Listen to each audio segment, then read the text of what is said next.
another episode of Requesting Good Company. We're back at it again with another Eagles victory. This was a game that people thought was going to be closer than it was. Eagles versus Rams in SoFi. We end the game with the final score of 37-20, a victory for the Eagles with this man, Saquon Barkley, who is joining us on the podcast today. John Avery and Saquon Barkley, because he can run anywhere. He can run from SoFi to Richmond, Kentucky, and can be on this Zoom call today. John, how you feeling after this? Feeling great, man. That is an awesome victory Monday. Rams were 5-5 going into this game, but still very electric with what they can do offensively. Cooper Kupp, Puka Nakua, and Avery, it's just not working for these teams right now based on what we're doing on the defensive side of the ball. It looked early on in that game like the Rams were going to be able to move the football and be able to, score points. But once they got in that red zone, man, once they get down there on the Eagles side of the field, the Eagles just tighten up first possession, get a forced fumble right out of the gate. But they started to turn them up with some yards in that first quarter, and the Eagles just settled in and they do what they do, man. That this unit, what they've been able to do as a defensive unit over the past several weeks, has just been complete 180 versus what we saw in the first month of the season, man. I think they're probably still statistically the best defense in the NFL after last night. I don't think that the Rams met the total yardage. They're giving up 273 yards a game on average right now, and I'm not sure what the Rams' total yards was last night, but I don't think that they got there. If they did, they might have in the last few minutes. But team is really hitting their stride.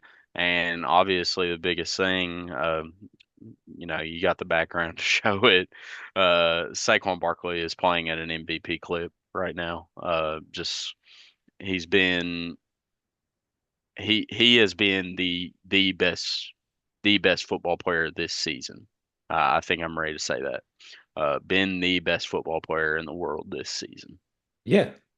And you said it multiple times. They counted him out, said he was washed. Hmm. It is absolutely insane to Hmm. think that an interdivision rival gave us their superstar and expected him not to eat all season. He's ate all season. He's on track for a 2,100 yard season, which Hmm. will break the NFL's rushing yardage. Yep. I'm not wishing I any saw doubt on him or nothing like that. And I foresee it happening. I don't want to jinx the man, but I foresee it to happen.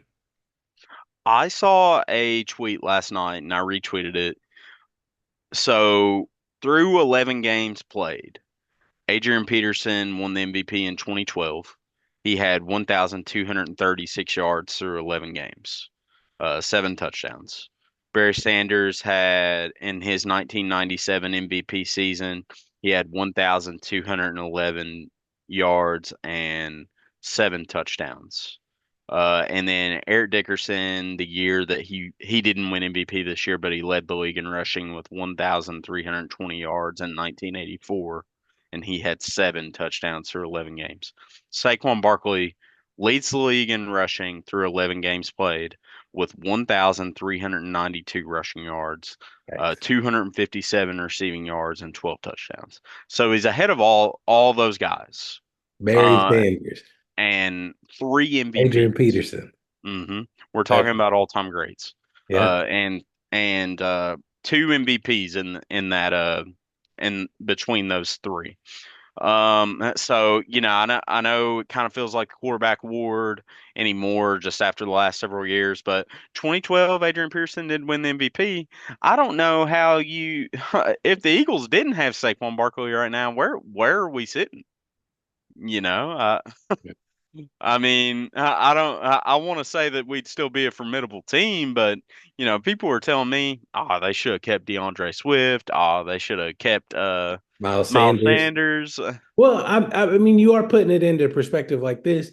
those guys still had great Pro Bowl seasons. Yeah, And yeah. you would be silly to not think that Saquon is better than both of them. Hmm. And you give him almost the same line, minus, Kelsey. Which Um, Cam Jurgens has played at a I don't know the exact specifics of it. They obviously don't bring him up as much just because he's not Jason Kelsey, but I mean, he's been Pro Bowl level good. yeah. I mean, the tush push is the same. Miles You Sanders know, also had Brandon Brooks, hmm which Brandon Brooks, Jordan Mailata, hmm kind of the yeah, same person, in hmm my opinion. But we've historically had great offensive lines. oh But yeah, I don't think the Eagles have had a caliber running back like this since Shady, maybe. no, Shady was no. inducted to our Hall of Fame. So Yeah, and broke Shady's record last night for most rushing yards in a game for the Eagles. So, I think he's definitely in the conversation. Lamar Jackson's got his stage tonight on Monday Night Football to be able to see if he can go out and make another MVP push. But we will to get to me, Lamar Jackson. I have a lot to say on him. But Saquon's odds in FanDuel were 1,100 plus 1,100 for MVP. Um, before the game last night. Today they're plus 600. yeah, So it's just gradually keep going. So yeah, people must keep betting it. well, Stephen A went on first, not first take, whatever show he's on now, and Hmm. said it would be insane if he didn't get MVP. Shannon Sharp said it today as well. So there's been That multiple sources. that Rams defense, Avery, was only giving up 97 rushing yards a game. So They it's have not like he considered to was. be one of the rookie of the year on the defensive line. Yeah, Jared Verse. Um, They Quinion took he over it last night. man, he yeah, probably he Jared Verse was actually involved in that unsportsmanlike conduct call that Landon Dickerson got. Where he He didn't tossed it. really fly. Yeah, he didn't even hit the ground, and they threw a flag on that. It was just ridiculous. But I think that the Eagles. I think I read this today that the Eagles receive like I think the least amount of penalties, like when playing teams, like teams don't get called for penalties a lot. Yeah. Those pass interference calls in the end zone were absolutely terrible. Yeah. That Uh, had to be Vegas talking. That hmm had to be Vegas because Kyron Williams had to have a touchdown. He hadn't had one in like 2 games. So hmm Peter Schrager works for Good Morning Football, and he said this morning on Good Morning Football that this Eagles team whenever he was at the game last night, and of course, LA, they make it a big spectacle, so they went out and celebrated the 1999 Super Bowl team that the Rams won with Kurt Warner, all those guys.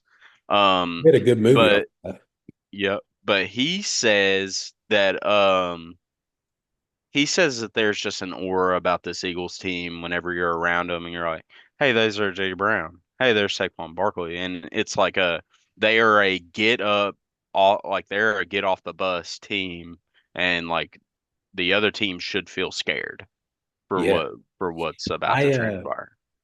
I have consistently keep seeing on Instagram and Twitter about or X or whatever it's called that everybody's writing, oh, I'm getting 2022 feels. Nah, I'm getting 2017 feels. That's what I'm thinking. I'm thinking St 2017. Statistically, though, this team is grading out better than the 2022 team. And that was a that was a team that, was a play away from winning the Super Bowl. That's Like, a billion sack team. That was the sack master team. yeah, yeah. What's different about this team is they're better on the back end. If we got in a duel against the Buffalo Bills or the Kansas City in a Super Bowl, or got in a duel against the Detroit Lions you know, in The an Detroit NFC Lions championship game. are questionable. I still no. Let me tell you why. I don't believe that they have played the caliber of teams that we are playing. They played Green Bay. They played Green Bay close. Hmm. We played Green Bay close, but it was also our first game and in a foreign country. Mm-hmm. So I don't I don't want to say they're fraudulent, but like I think that they are overly hyped for the competition that they are playing. Yeah, and with them, it's also the feel good story about everything. Other lines have never won anything, and Mhm. it feels good that they're winning and they look dominant. But But you know what they they're do with those underdogs? Like we were underdogs when we won. oh Now, yeah, if you go in there too hype and you're supposed to win, supposed to be there, that's when you get your mouth smacked. And and the important thing for the Eagles, over the course of the rest of this regular season, they don't have to get on a plane the rest of the year. So they have a train ride to Baltimore Sunday. They have a train ride to DC. The rest of our games are at home.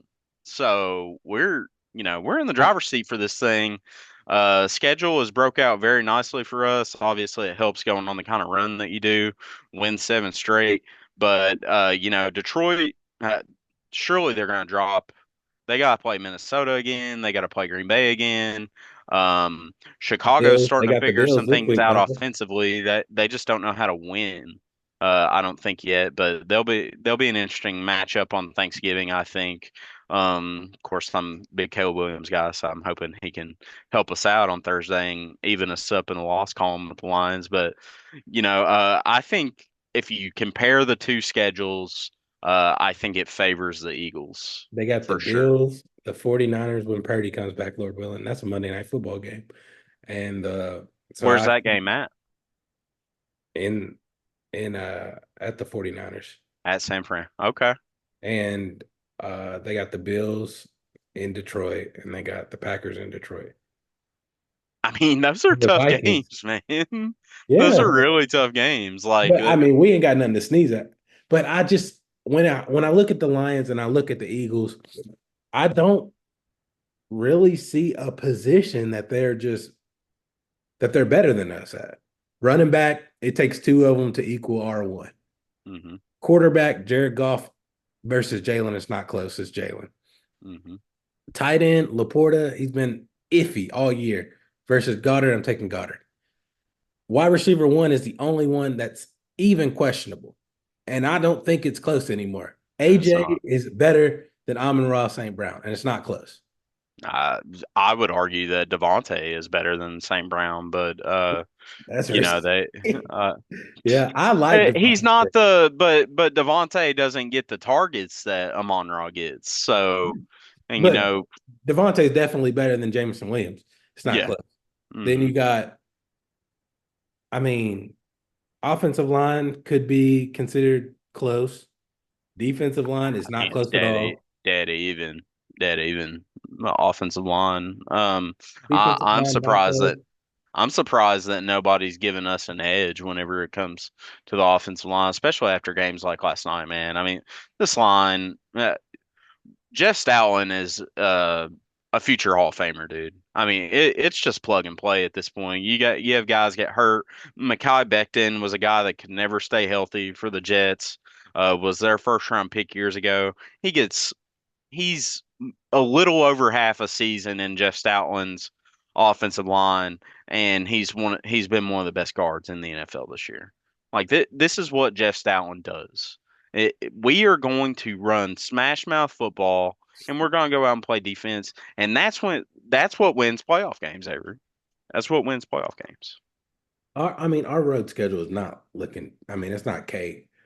Ravens next week, good game. Panthers didn't look like the Panthers last week. They looked actually pretty good. Um, so I mean, and Panthers and Eagles historically has been a good game for some reason. I don't know Mm-hmm. if it's we played our competition like UK or somebody, Last but several years for sure. yeah. And then you go Steelers rivalry back to ages. Russell Wilson. You have an 8-3 Steeler team. Not worried about them. Saw all I needed to see on Thursday. That's fair. Then Commanders, not afraid of them. Cowboys, the Cowboys will come into play. I seen Micah Parsons talking about we're gonna win out, blah blah blah. I'm just like, y'all are stupid. Y'all need to tank and get y'all get y'all somebody. But hmm y'all go ahead and ruin that for somebody. Mm-hmm. Fine. I was happy they beat Washington. You know, puts us up a higher game. Mm-hmm. There was two things I want to talk to you about the game last night leading into the game next week. Mm-hmm. Um, BG played obviously awesome. He played Mm-hmm. great.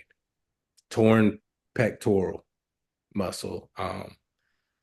What does that look like defensively for our defensive line? And as him being one of our captains.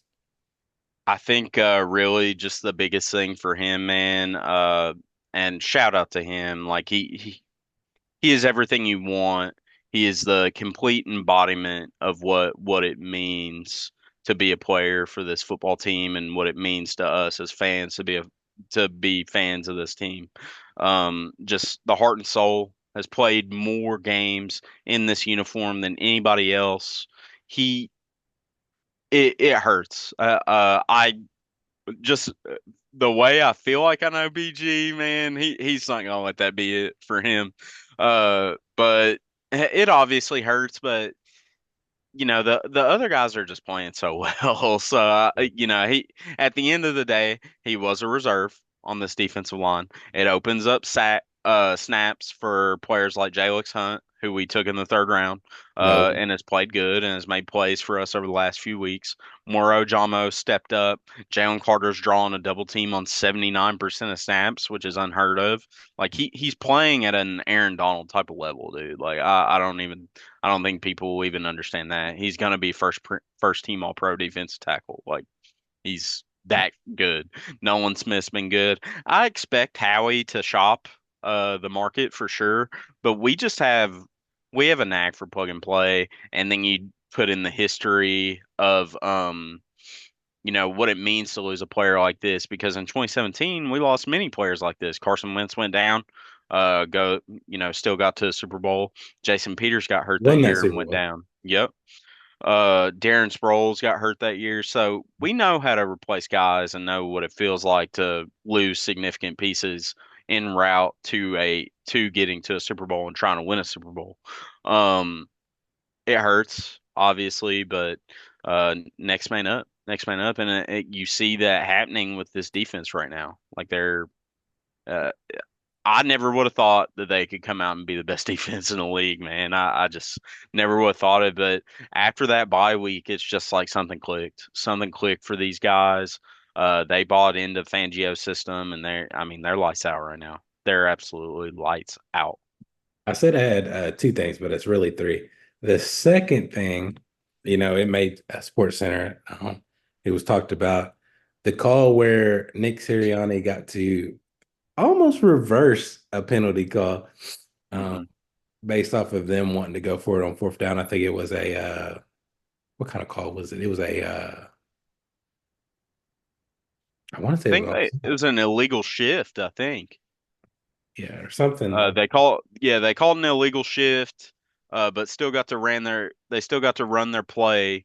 So they had a chance to either accept I think they threw an incomplete pass on the play. So they either had to move back 5 yards or or go for it on fourth and short there. But heads up play, my Nick. I mean, I'm not mad at him for I'm him not either. wanting getting I it changed. I mean, that's it another thing, it dude. actually ended up not being points too. They missed that field goal. Hmm. Um, so I'm sure that'll be talked about. I'm sure that'll be a rule change next year. They always try to make rule changes based off Philadelphia Eagles. So that'll be interesting. Hmm. The last thing I want to say is Jalen Hurts put out a quote. Jalen might be one of the best inspirational speakers in the NFL. Hmm. When he was talking about Saquon, he said, when you accompany an issue with other issues, you become a problem. Hmm. Woo, that's powerful. That's powerful.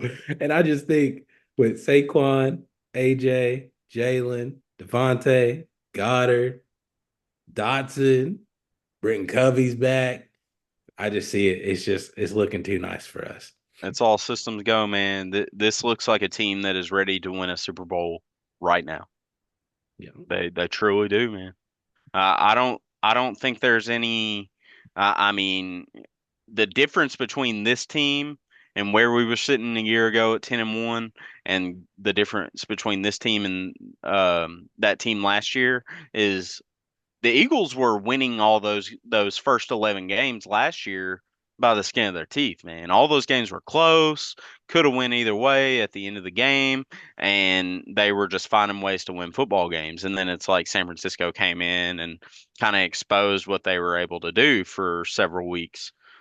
There ain't a team like San Francisco out there on our schedule that we play the rest of the season San from a Francisco year right ago. now is in shambles. hmm Um, So, Baltimore will definitely be able to expose some things. I'm worried about how Lamar's going to look running the ball against our front, but just because we haven't seen it, but historically, I feel like over the last several years, Jaden Daniels, uh, Eagles can handle it for sure. that was a sneak diss. Jaden Daniels and Lamar Jackson do not run the same at all. No, Uh, no. we played Lamar not too long ago. We played him. 2020.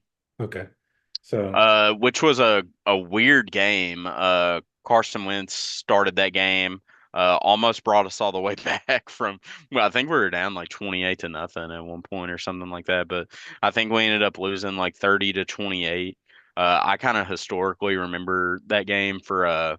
There was this. I can't remember his name right now, but there was this guy for Louisville that started on our offensive line that year, and he's like quite possibly the worst player I've ever seen for the Eagles. Like he was that bad in this game. And then after the game, all I see is this picture of him taking a picture with Lamar. I guess he played with Lamar at Louisville, and they're holding the L's up. I'm like, guy, you need to go get in the weight room because you got bullied all game.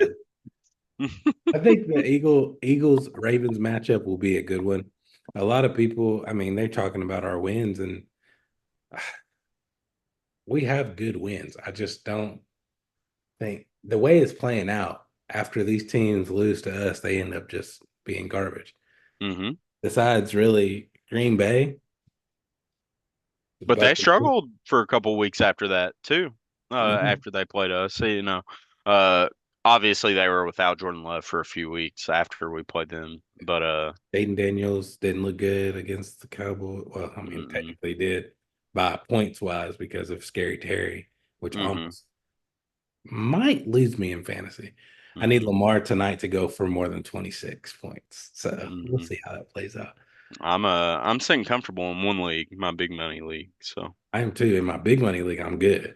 But mm-hmm, the one that's the most talkative league, they made a bunch of trades last minute, and I hate how our trade deadline was, and they got me. It's okay.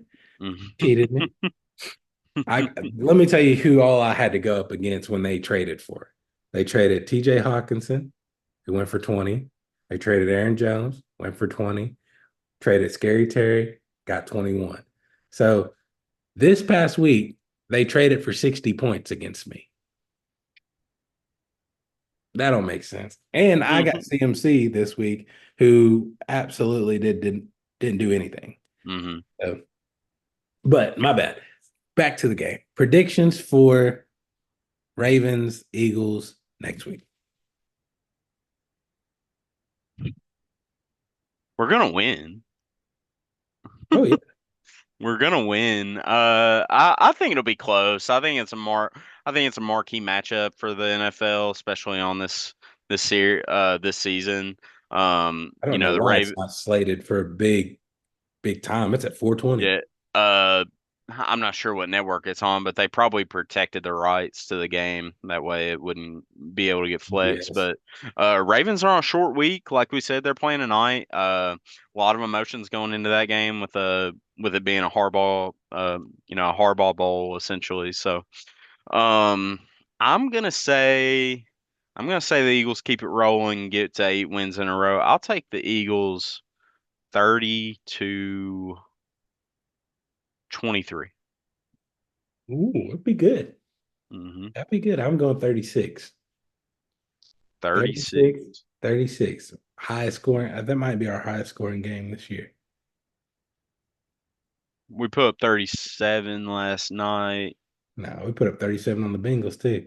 Yep. Dang, I might go 38. I'm going 38. Sounds Okay. like it. How many scores we win by? 38, 17. Damn. Go in there and make a statement. Another Yeah, another statement. yeah. They're But if we playing do good, that, we man. might They're lose to the playing so Panthers. good. But Where's I that also Panthers believe, game at? That's at home, ain't it? yeah, it's in Philly. Okay. Well, we won't mess around at all in that game. So, it's been a magical season so far. I think it's fair to say that. Just completely pleased all the way around. Nick Sirianni, after all the crap he was getting, regardless of just the dude just wins, man. He just wins football games. Everybody talks about all these premier coaches. Kyle Shanahan sitting there with a 5-6 record. Uh, um, Everybody wants to talk about Dan Campbell. Everybody wants to talk about Sean McVay and Matt LaFleur. I wasn't able to get it up to figure out what his record is against those guys. But someone please tell me what Nick Sirianni's record is against those guys. Because the only game I think that we've lost to any of those coaches is whenever San Francisco came to Philly last year and beat them. But other than that, I know he hasn't lost to Sean McVay. I know he hasn't lost to Matt LaFleur, and I know he hasn't lost to Dan Campbell. Hmm. So I'm pretty sure it's about 6 and 7 and 1. Like that, he's won 6 or 7 against those guys and only lost one. Talk your stuff, All John. the dude does is freaking win, dude. Like he's a good coach. He's got the second highest winning percentage in the NFL since he's been in the league. He's got the seventh highest winning percentage in NFL history. All he does is win. Wow. That's wild, John. Man, we gotta get ready for this Ravens game, see what they looking like. Yep. Well, Short week. Short week. yeah. It's been another good episode of Requesting Good Company. Well, thank John. We're back at it again. We'll be back at it again, Lord willing, next week. Yes, sir. Happy Thanksgiving, everybody.